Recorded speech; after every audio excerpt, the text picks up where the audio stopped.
ज्ञानारी, वैतरणी नदी तो तुम्हें पार करनी होगी, किंतु नौका पर नहीं। और यदि तुम्हारा यातना शरीर मध्य में ही निष्प्राण हो गया तो तुम में पुनः प्राण डाला जाएगा। ये जल नहीं, लहू प्रतीत हो रहा है।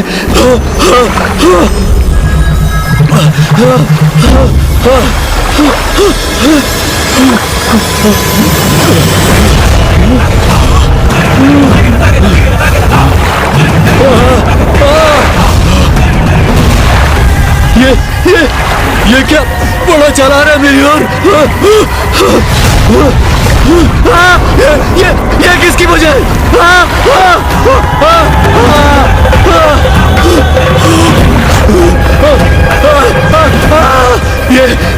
ये कैसे भयंकर नदी है ये?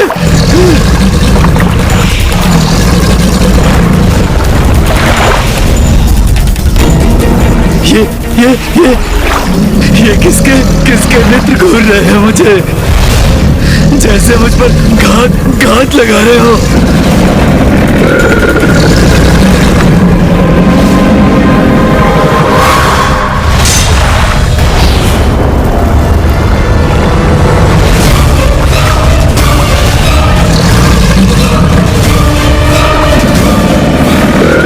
रक्षा करो, कोई तो रक्षा करो मेरी। वैतरणी सरलता से वही पार करता है जो अपने जीवन में सत्कर्मों के साथ गौदान भी करे। दुरात्माओं को तो यहाँ गौदान का भी कोई लाभ नहीं होता। उन्हें तो अपने पापों के भीषण दंड भुगतने ही पड़ते हैं यहाँ। इसलिए मनुष्य को अपने जीवन में धर्म से नहीं भटकना चाहिए।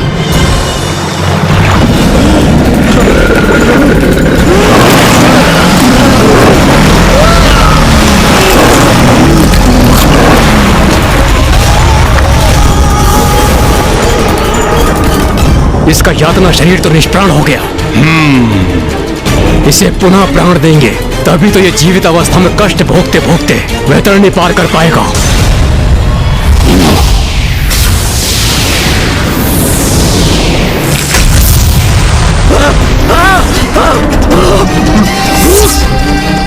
मुझे जीवन क्यों किया? मृत्यु चाहता हूँ मैं, और कष्ट नहीं सह सकता।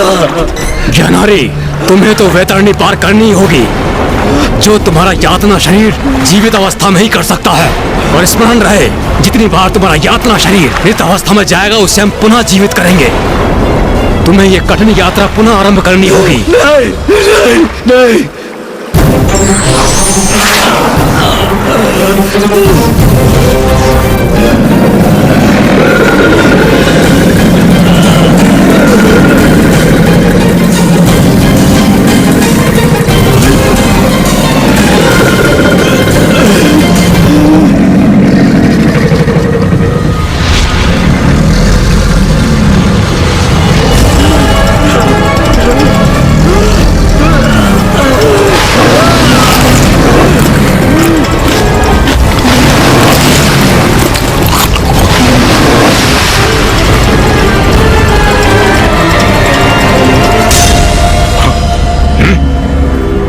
ये ज्ञानारी कहाँ चला गया? प्रतीत होता है ज्ञानारी का यातना शरीर यातना सहते सहते निष्प्राण हो गया, किंतु उसे पुनः अपनी कठिन यात्रा आरंभ करनी होगी। मुझे और यातना मत दो, छोड़ दो मुझे, मुझसे मत करवाओ ये कठिन यात्रा। तो अंततः इसने वैतरणी पार कर ही ली। अपने जीवन में मैंने अच्छे कर्म किए होते तो ऐसी दुर्दशा ना होती मेरी।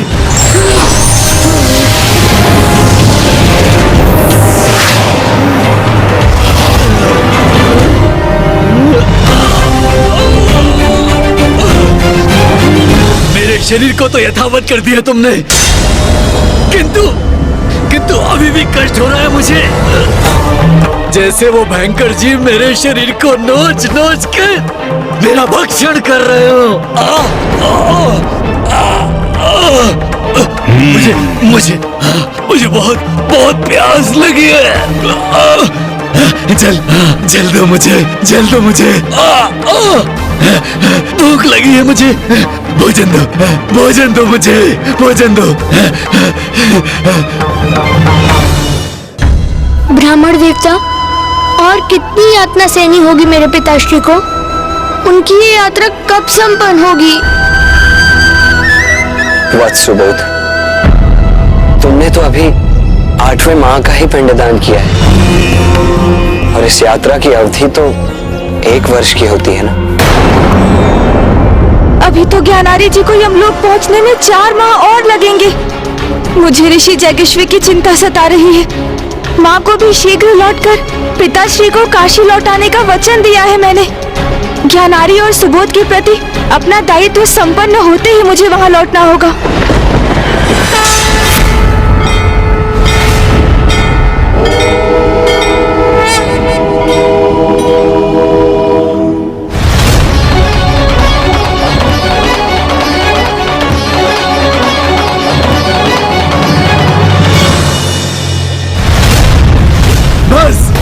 बस और नहीं, और नहीं कर सकता।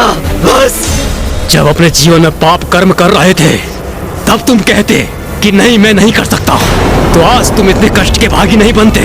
किंतु हम अभी तो महापथ के अर्ध स्थान पर ही हैं। अभी तो तुम्हें और कष्ट सहने होंगे। अभी हम नवेपुर ब्रह्मपथ पर पहुंचेंगे, जहां तुम्हें और दंड मिलेगा। नहीं। अपनी प्रजा को आतंकित करने का, अपनी शक्ति से उन्हें अपने समक्ष झुकने को विवश करने का दंड देने हेतु यमदूत ज्ञानारी जी पर परिप्रहार कर रहे हैं।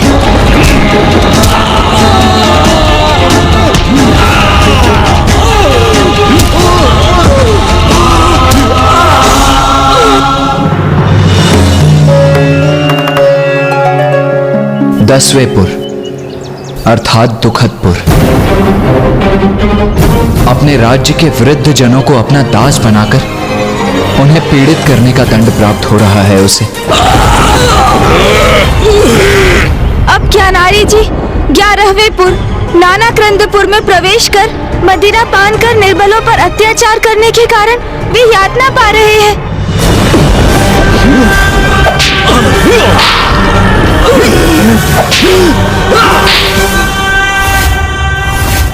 12वें अर्थात सुप्त भवनपुर में ज्ञानारी को अपने राज्य में स्थित भगवान के मंदिरों और उनके श्री विग्रह नष्ट करने के पाप का कठोर दंड प्राप्त हो रहा है। 13वें और 14वें रौद्रनगर और पर्योवर्षण में ज्ञानारी जी को स्वयं को ईश्वर घोषित करने का दंड दिया जा रहा है।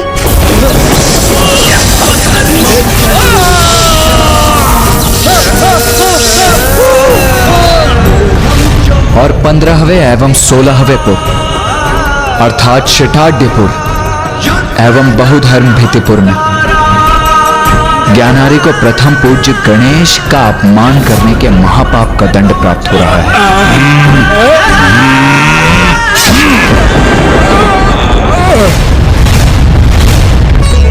अदपूर्वचारे दिवं ग्राहगण गुणगण विशेषण इदम विशिष्टायाम स्वपुण्यतिदो इदम पिंडम ते मया दियन्ते तो प्रतिष्ठन्ताम।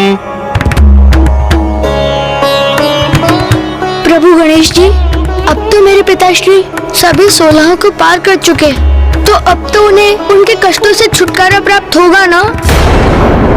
तुम्हारी यात्रा आरंभ हुए 1 वर्ष की अवधि बीत चुकी है। देखो, वहां देखो ज्ञानारी।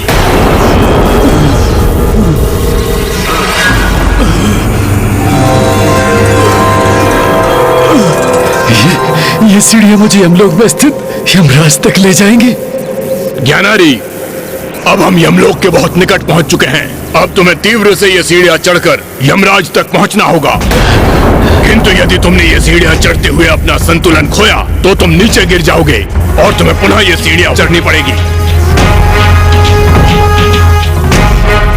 ज्ञानारी जी अब अपनी यात्रा के अंतिम पड़ाव पर हैं।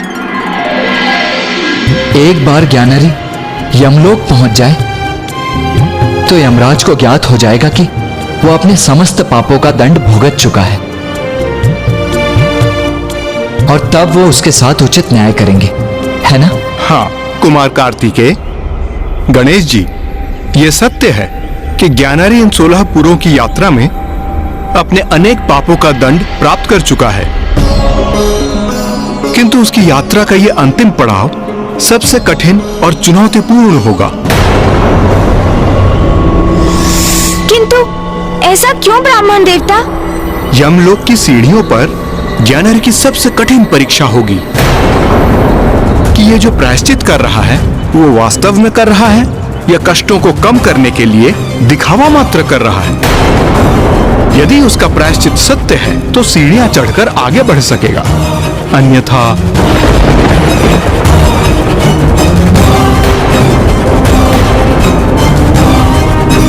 वो नीचे गिरेगा और उसे ऊपर चढ़ना पुनः आरंभ करना होगा।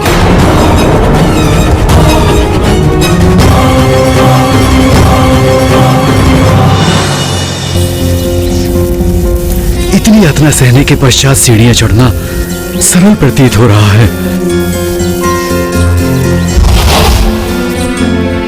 अब तुम्हें पाश से बांधने की आवश्यकता नहीं है। वैसे भी यहां से तुम कहां भागोगे? तो बताओ ज्ञानारी, क्या अपने जीवन में किए गए पाप कर्मों का पश्चाताप है तुम्हें? हाँ, है। पश्चाताप भी है, ग्लानि भी है, अपने सभी पापों को लेकर। अब मैं ऊपर चढ़ूं?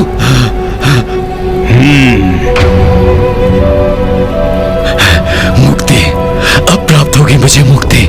इन सीढ़ियों को पार करते ही मैं इन सभी कष्टों से मुक्त हो जाऊंगा।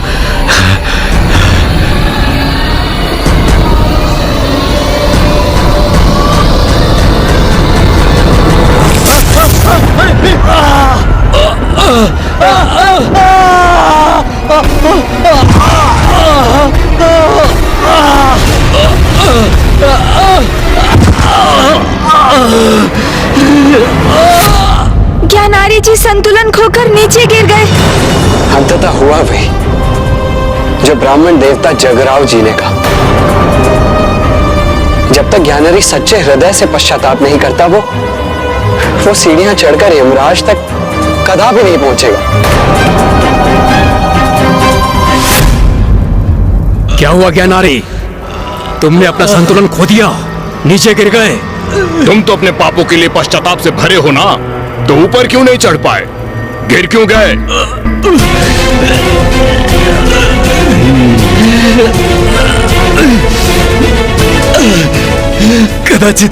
कदाचित मैं बहुत तीव्र गति से ऊपर चढ़ने का प्रयास कर रहा था। इस बार संभल कर धीमी गति से ऊपर चढ़ूंगा।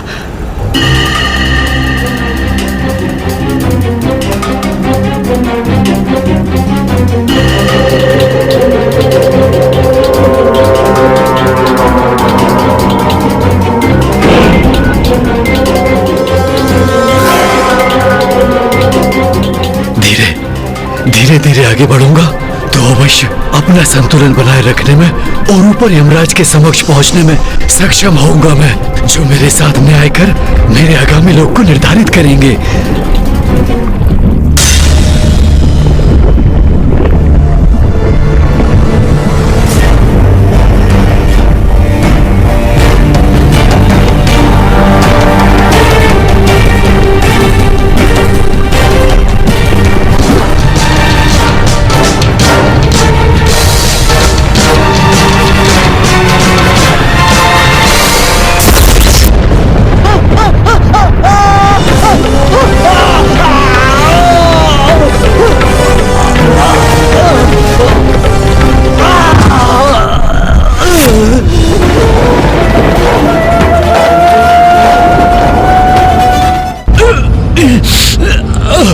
अरे तुम तो फिर गिर गए। ज्ञानारी सत्य कहो,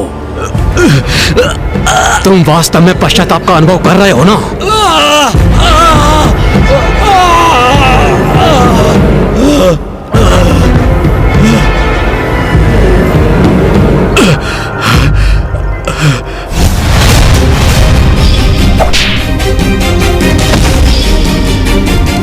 मैंने गणेश जी के नाम का जाप आरंभ किया है। आप मेरा सुझाव माने तो आप भी मेरे साथ गणेश जी के नाम का जाप आरंभ कीजिए। बहुत सुंदर और मधुर है उनके नाम का जाप। ओम गण गणपते नमः।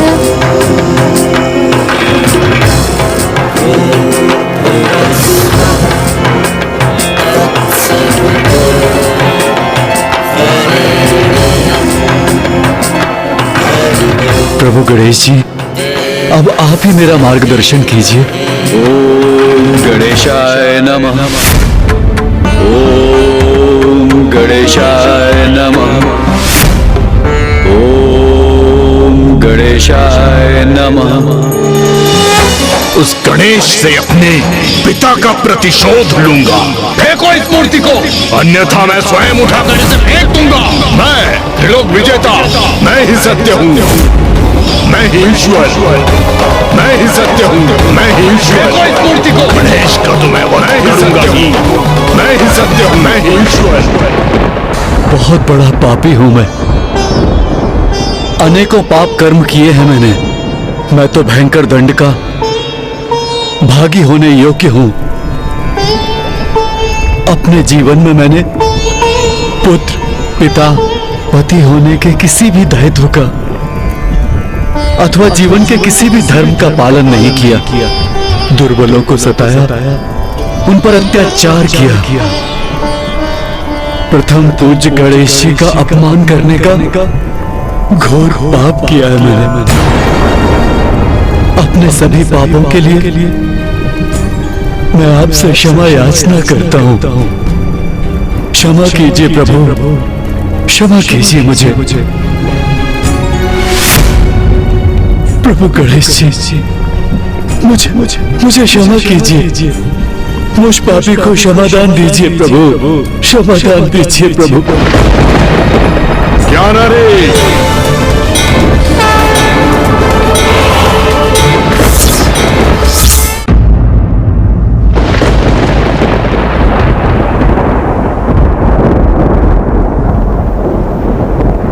प्रणाम यमराज।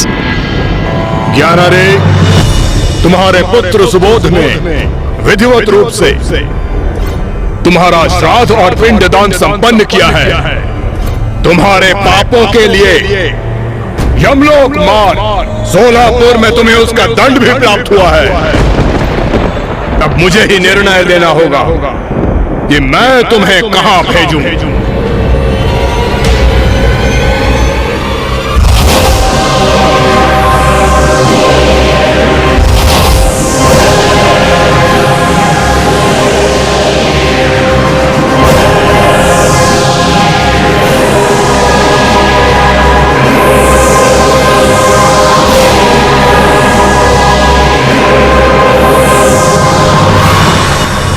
तुमने अन्य पापों के साथ स्वयं को ईश्वर घोषित करने का महापाप किया है।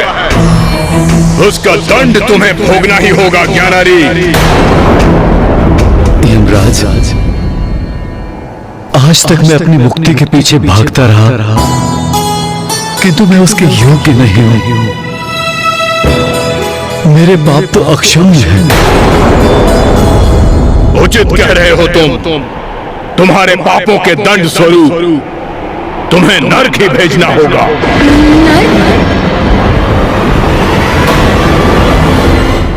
धन्यवाद, धन्यवाद यमराज, धन्यवाद।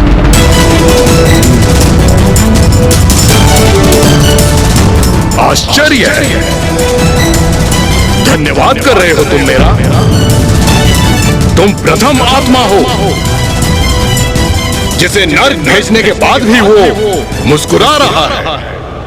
यमराज, इस यात्रा में मैंने स्वयं को जाना।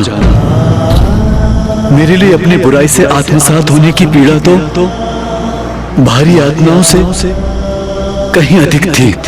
किंतु जब मैं यमलोक की सीढ़ियां चढ़ने लगा तो पुत्र सुबोध द्वारा गणेश की महानता का वर्णन स्मरण हुआ। और तब मैंने गणेश जी का ध्यान किया और अब प्रथम बार मुझे सत्य में आंतरिक शांति का अनुभव हुआ। अब मैं समझ चुका हूँ, मेरी मुक्ति तो गणेश जी की भक्ति में ही है। वही मेरा मोक्ष है। इसलिए मैं आपका आभारी हूँ कि आप मुझे नरक भेज रहे हैं, क्योंकि कष्ट और वेदना का अनुभव किए बिना मैं प्रथम पूज्य गणेश जी की शरण में नहीं आता। और अब नरक की यातना को भोगते हुए मैं अनंत काल तक गणेश जी का नाम ही जपता रहूंगा। प्रभु गणेश जी, अब मैं समझा मेरे पिताश्री नर्क जाने में इतने प्रसन्न क्यों हैं। क्योंकि उन्हें अब जितना कष्ट होगा वो उतना ही आपकी भक्ति में लीन होते जाएंगे। अंततः मेरे पिता को आपकी भक्ति के आनंद का आभास हो ही गया।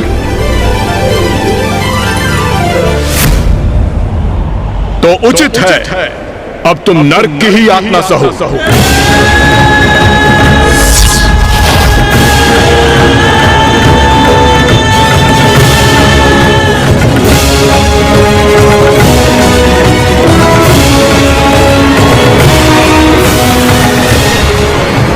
रुक जाओ ज्ञानारी, रुक जाओ ज्ञानारी, रुक जाओ।